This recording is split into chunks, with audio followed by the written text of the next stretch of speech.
நவ கிரகங்களை அறிவோம். இந்த ஜோதிட யூடியூப் சேனலுக்கு உங்களை அன்போடு வரவேற்கிறேன். இந்த பதிவில் தனுசு ராசி அன்பர்களுக்கு ஆகஸ்ட் 9 முதல் ராஜயோகம் வருகிறது. ஒரு ராசி ஒரு ஜாதகனுக்கு ராஜயோகம் வரணும் அப்படின்னா இப்போ நடக்கக்கூடிய திசை இப்போ முடியுது, அடுத்து வரக்கூடிய திசை யோக திசையாக இருக்குது அப்படின்னா ராஜயோகம் உண்டு. இப்போ நடந்து இருக்கக்கூடிய புத்தி முடியுது, அடுத்து வரக்கூடிய புத்தி யோகமாக இருக்குது அப்படின்னா ராஜயோகம் உண்டு. அப்படி இல்லை அப்படின்னா கோச்சாரத்தில் கிரகங்கள் நல்ல நிலையில் இருக்கணும். அப்போ ஜாதகனுக்கு ராசிகாரர்களுக்கு ராஜயோகம் உண்டாகும். தனுசு ராசி என்பதற்கு தன் ராசி அதிபதி 8வது வீட்டிலே கடந்த ஒரு மாதமாக அஸ்தமனமாக இருந்தார். ராசி அதிபதி அஸ்தமனமாக இருந்தால், அதுவும் 8வது வீட்டில் இருந்தால் குடும்பத்தில் யாராவது ஒருத்தர் காணாமல் ஓடி போயிடுவாங்க, ஒளிஞ்சிக்குவாங்க, மறைஞ்சிக்குவாங்க. அவங்கள தேடுற மாதிரி, கண்டுபிடிக்கிற மாதிரி, இந்த மாதிரியான ஒரு சூழ்நிலையெல்லாம் கடந்த 30 நாட்களாக தனுசு ராசி அன்பர்கள் குடும்பத்தில் ஏற்பட்டிருக்கும். வருடத்தில் 12 மாதங்கள் உள்ளது. ஒரு வருஷத்தில் 12 மாதம் உள்ளது. அது 11 மாதம் குருபகானை நாம் வானத்தில் தரிசனம் செய்யலாம். இந்த ஒரு மாதம் மட்டும்தான் குரு அஸ்தமனமாக இருப்பார்.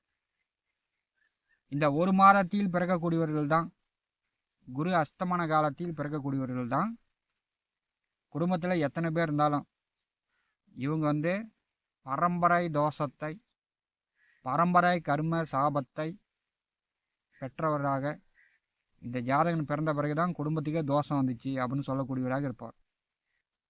அதாவது குருவும் சூரியனும் ஒரு கட்டத்தில் இருந்தால் பரம்பரையில் செய்த கர்மா தோஷம் சாபம், தாத்தா அப்பாவை சாபம் விட்டார், அப்பா மகனை சாபம் விட்டார், மகன் பேரனை சாபம் விட்டார், அல்லது அப்பா அல்லது தாத்தா என்ன செய்தாரோ அதையே அப்பா செய்வார், அப்பா என்ன செய்தாரோ அதையே மகன் செய்வார், மகன் செய்ததையே பேரன் செய்வார்.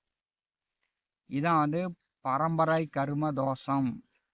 அதிலிருந்து கொஞ்சம் கூட மாற மாட்டாங்க. அப்படியே அக்யூரேட்டாக அதுலேயே நூல் பிடிச்ச மாதிரி வந்துகிட்டே இருப்பாங்க.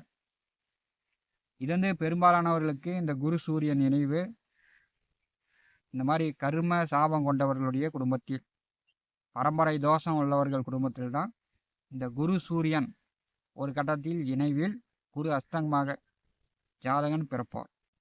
தனுசு ராசி என்பவர்களுக்கு ஆகஸ்ட் 9 முதல் அடுத்த 72 நாட்கள் அஷ்டமத்திலே 8வது வீட்டிலே குரு பகவான் சஞ்சாரம் செய்கிறார். இதில் என்ன உங்களுக்கு ராஜயோகம் ஏற்பட போகிறது?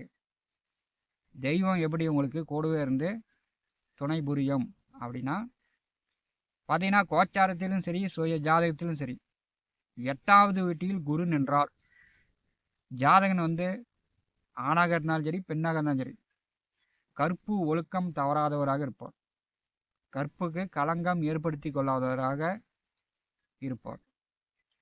கற்பு நெறி தவறாமல் இருந்தால அதே ஒரு யோகம்தான். 8ஆம் இடம் என்பது மறைவு ஸ்தானம். தனுசு ராசி என்பவர்கள் இப்போ ஆணாக இருந்தாலும் சரி பெண்ணாக இருந்தாலும் சரி கற்பு நெறி தவறாமல் இப்போ இருப்பீங்க. ஏன்னா உங்களுக்கு 4வது வீட்டிலே சனி அமர்ந்திருக்கிறார்.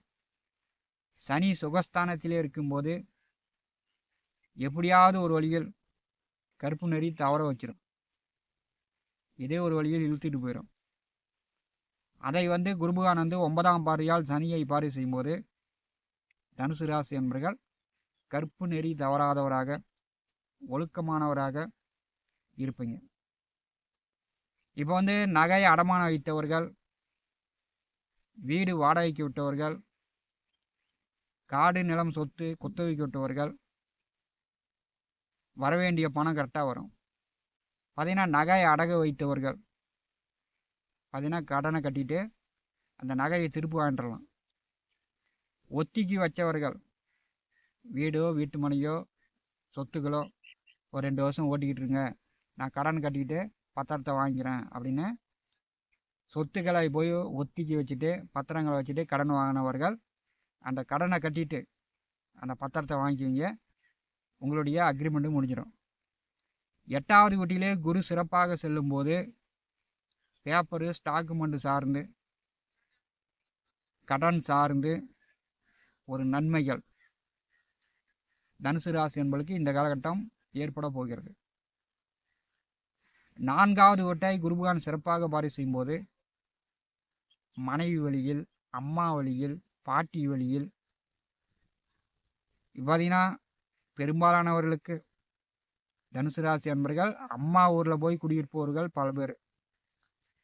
பாட்டி சொத்தில், அம்மா சொத்தில் குடியிருப்பவர்கள், ஜீவனம் செய்து கொண்டிருப்பவர்கள் உண்டு. அதே மாதிரி மனைவிக்கு வந்த சொத்தில் குடியிருப்பவர்களும் உண்டு. புறம்போக்கு நிலம், பட்டா இல்லாத புறம்போக்கு இடத்தில் குடியிருப்பவர்களும் உண்டு. குரு 8வது வீட்டிலே மிகச்சிறப்பாக அடுத்த 72 நாட்கள் செல்லும் போது புறம்போக்கு இடத்தில் குடியிருப்பவர்களுக்கு பட்டா கிடைக்கலாம். பாட்டி வழியில், அம்மா வழியில், மனைவி வழியில் சிலருக்கு சொத்துக்கள் கிடைக்கலாம். தனுசு ராசிக்கு இந்த அமைப்புலாம் பெரும்பாலும் உண்டு. மச்சனன்களுக்கு கல்யாணம் பண்ண முடியல, மச்சனன்களுக்கு குழந்தை இல்லை, குழந்தை இல்லாதவர்களுக்கு அவங்களுடைய சொத்துலாம் தனுசு ராசி அன்பர்களுக்கு ஈஸியாக வந்து சேரும். இதெல்லாம் என்னுடைய அனுபவபூர்வமாக நிறைய இடத்துல பார்த்துருக்குறேன். குரு 8வது வீட்டிலே செல்லும்போது இந்த மாதிரி உங்களுக்கு வர வேண்டிய சொத்துக்கள் இந்த காலகட்டத்தில் வரும். தனுசு ராசிக்கு அடுத்த 72 நாட்கள் இந்த அமைப்பு. ஏன்னா 8வது இடம் என்பது மறைவு ஸ்தானம். உயிர் எழுதி வச்சிருப்பாங்க, என் காலத்துக்கு அப்புறம் இவங்களுக்கு தான் சேரணும் அப்படின்னு. அந்த உயிர் எழுதின சொத்துக்கள்லாம் தனுசு ராசி என்பதற்கு இந்த காலகட்டத்தில் வருவதற்கு வாய்ப்புகள் அதிகம். இதுதான் வந்து ராஜயோகத்தை குருபகான் வந்து உங்களுக்கு கொடுக்குறார். 4ஆம் இடம் சார்ந்த நன்மைகள் அடுத்த 72 நாட்கள் தனுசு ராசி என்பர்கள் அனுபவிக்கலாம். வீடு, வண்டி, வாகனம், நிலம், சொத்து இதை சார்ந்த வழியில் உங்களுக்கு வந்து வசதி வாய்ப்புகள் ராஜயோகத்தை குருபகான் கொடுக்கிறார். தனுசு ராசிக்கு 8வது வீட்டிலே குருபகான் செல்லும் போது வண்டி, வாகன, பயண போக்குவரத்தில் கவனமாக சென்று கவனமாக வரணும். ஏன்னா உங்கள் ராசி அதிபதி 8ஆம் வீட்டில் செல்கிறார். பெற்றோர்களுடைய உடல் ஆரோக்கியத்தில் கவனம் எடுத்துக்கணும். பெற்றோர்களிடம் எதிர்த்து பேசுறது, பெற்றோர்களை வந்து அதட்டுறது, பயமுறுத்துறது, அல்லது உங்கள் குழந்தைகளை பயமுறுத்துறது, அடிக்கிறது, உங்கள் குழந்தைங்க உங்களிடம் பயந்துக்கிட்டு போய் ஒண்டிக்கிறது, இந்த மாதிரியான ஒரு அமைப்புகளும் அடுத்த 72 நாட்கள் உங்கள் குடும்பத்தில் நடக்கும். ஏன்னா உங்கள் ராசி அதிபதி 8வது வீட்டிலே மறைகிறார். அப்போ வந்து குழந்தைகள் சார்ந்து, நகை ஆபரணங்கள் சார்ந்து, பணம் சார்ந்து தனுசு ராசி என்பதற்கு சில மாற்றங்களும் இந்த காலகட்டத்தில் ஏற்படும். அதனால் வந்து நல்ல வழியை பயன்படுத்தினீங்கன்னா உங்களுக்கு கண்டிப்பாக 8ஆம் வீட்டில் வரக்கூடிய குரு ஒரு சிறப்பான நல்ல மாற்றங்களை கொடுப்பார். இப்போ வந்து நீங்கள் இத்தனை வருஷமாக நகை எடுக்கலை, பண வருமானம் இல்லை அப்படின்னா கூட இந்த காலகட்டத்தில் நகை எடுக்கலாம். அடகு வச்ச நகையை திரும்ப வாங்கிடலாம். அந்த அளவுக்கு பண வருமானத்தை, வெளியூரில் வெளிநாட்டில் வேலை செய்யக்கூடியவர்களுக்கு அதிகமான வருமானத்தை, வீட்டில் இருந்தே வெளிநாட்டிலிருந்து பணம் சம்பாதிக்கக்கூடியவர்களுக்கு அதிக வருமானத்தை கொடுத்து எதிர்பாராத வசதி வாய்ப்பை, அதாவது ராஜயோகத்தை தனுசு ராசிக்கு இந்த காலகட்டத்தில் குருபகான் கொடுப்பதற்கு வாய்ப்புகள் அதிகம். அதனால் நீங்கள் பயன்படுத்திங்க. விபரீதங்களுக்கு செல்லாமல் இருந்தாலே தனுசு ராசி அன்பர்களுக்கு ஒரு நல்ல முன்னேற்றம் தான். நவ கிரகங்களை அறிவோம் இந்த ஜோதிட யூடியூப் சேனலில் தினந்தோறும் ஜோதிட பலன்கள் பதிவிடப்படும். நம்முடைய சேனலை பார்த்து கொண்டிருக்கக்கூடிய அன்பர்கள் சப்ஸ்கிரைப் செய்து கொடுவிருக்கின்ற ஆல் பட்டன் அழுத்திங்க. நன்றி, வணக்கம்.